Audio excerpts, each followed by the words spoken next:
ចាជំរាបសួរពុកម៉ែបងប្អូនទាំងដៃចាស់ដៃថ្មីមានដៃចាស់ដៃថ្មីធ្វើវីដេអូ MMO អីទេចា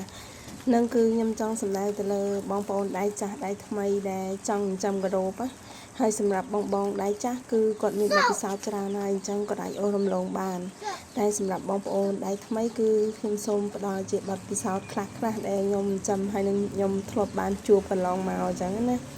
ហើយការចាំកាដូបហ្នឹងអ្នកខ្លះគិតថាអូជាការងាយស្រួលតែសម្រាប់ខ្ញុំគឺខ្ញុំអត់គិតថាជាការងាយស្រួលទេតែក៏មិនពិបាកអីប្រហែលដែរ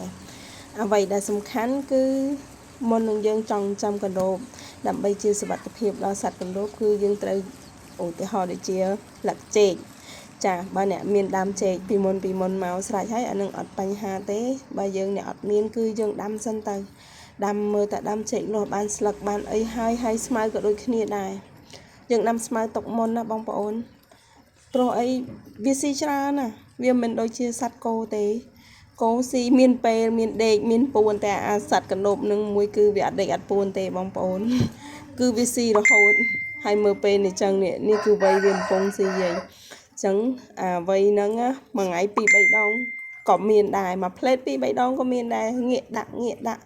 ចឹងរៀងហត់បន្តិចហើយវាស៊ីច្រើន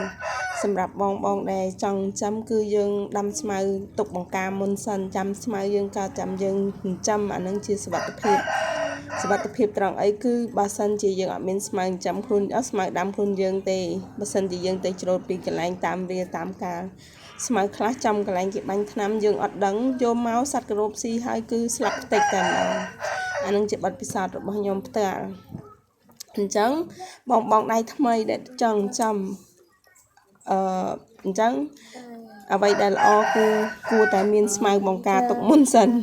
ស្លឹកចេកក៏ដូចគ្នាបងប្អូនអូយមានអ្នកមករំខានចឹងទេអានឹងគឺជាយោបល់របស់ខ្ញុំចឹងសម្រាប់បង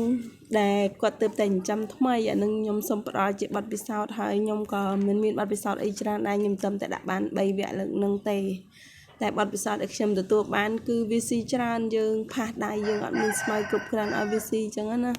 ហើយការចិញ្ចឹមកាដូបផងដែរស៊ីស្មៅសុទ្ធក៏អត់ល្អដែរបងប្អូនហើយយើងស៊ីឲ្យវាស៊ីតែលក្ខចេកសុទ្ធក៏អត់ល្អអញ្ចឹងតើស៊ីលាយគ្នាខ្លះអីខ្លះតែសូមប្រាប់ថាពីដំបូងអ្នកខ្លះគឺគាត់គិតថាស៊ីលក្ខចេកឲ្យស៊ីលក្ខចេកល្អតែខ្ញុំអត់គិតចឹងទេពេលណាស៊ីស្មៅផងលក្ខចេកផងគឺកាដូបសុខភាពល្អបងប្អូនដូចកាដូបខ្ញុំអាត្រង់នេះចឹងនេះអានឹងគឺខ្ញុំចាំវគ្គទី3ណាអានឹងបទពិសោធន៍រៀងច្រើនក្រាន់ដែរវាមិនជាច្រើនណាស់តែវាសមល្មមអាចនឹងណែនាំខ្លះសម្រាប់បងដែលចង់ចាំអញ្ចឹងណាអានឹងគឺបទពិសោធន៍ខ្ញុំផ្ទាល់គឺចឹងហើយវ័យវាប៉ុណ្នេះគឺយើងដាក់ជាចំណីមាន់ជាមួយផងក៏បានដែរបងប្អូនមកខ្ញុំវិញដាក់តាំងពីចំណីមួនថ្នោតទុំជួនកាលខ្ញុំបាញ់ខារ៉ាបាវខ្លះដែរអ្នកខ្លះគាត់ថាខែនឹងបាញ់ខារ៉ាបាវអត់សូវល្អអត់ទេបងប្អូនយើងកុំបាញ់ច្រើនពេកយើងបាញ់តិចលីទឹកឲ្យបាញ់ទៅវានឹងវាមានកម្លាំងដែរពេលវាស៊ីទៅធ្វើឲ្យវាមានកម្លាំងវាលេងអីចឹងទៅហើយនេះពេលអានេះគឺខ្ញុំថតពេលថ្ងៃប្រហែលជាម៉ោង2ម៉ោង3មេឃក្តៅខ្លាំងគឺវាចាប់ផ្ដើមចុះមកស៊ីហើយពេលមេឃត្រជាក់វាអត់សូវស៊ីទេវាឡើងជាងអស់លេងហើយបើមេឃក្តៅគឺត្រៀមតែដាក់ចំណីចុះបងប្អូនចំណីខ្ញុំដាក់ដកចេញមិញនឹងឯងខ្ញុំvừaថតវីដេអូខ្ញុំអត់ទៅដាក់ចំណីចូលតែនេះគ្រាន់តែខ្ញុំថតឲ្យបងប្អូនមើលទេហើយខ្ញុំមានបទពិសោធន៍ក្នុងការផ្ញើពងកណ្ដូបបើសិនជាបងប្អូនមានចំណាប់អារម្មណ៍ចង់ទិញយកទៅផ្ញើអីឬមួយក៏ខ្ញុំអត់មានជាលក់ទេប៉ុន្តែបងប្អូនឆ្ងល់អីអាច comment សួរនៅខាងក្រោមវីដេអូបានខ្ញុំអាចធ្វើវីដេអូប្រាប់បានបងប្អូនព្រោះខ្ញុំអត់ទាន់មានពងពូជអីសម្រាប់ជាការលក់ដូរអីទេគឺខ្ញុំទៅតែចាំបានតិចតួចខ្ញុំសម្រាប់តែផ្គត់ផ្គង់កន្លែងក្នុងកន្លែងខ្លួនឯងអញ្ចឹងទៅខ្ញុំអត់មានពងពូជលក់ទេតែបើសួរខ្ញុំថាចាំយ៉ាងម៉េចផ្ញើយ៉ាងម៉េចឲ្យវាញើសល្អបងអាច comment សួរខាងក្រោមបានណាតែតើសួរបានខ្ញុំប្រាប់បើអត់សួរខ្ញុំអត់ប្រាប់ដែរទេអានឹងបាត់ពិសោធន៍របស់យើងរៀងខ្លួនណាតែឆ្លងកាត់បានយើងដឹងថាផ្ញើយ៉ាងម៉េចឲ្យវាញើសល្អផ្ញើយ៉ាងម៉េចវាអាលួយពងវាស្អុយពងហើយការដាក់ដេកខ្សាច់ឲ្យពងពូយើងពងបានល្អ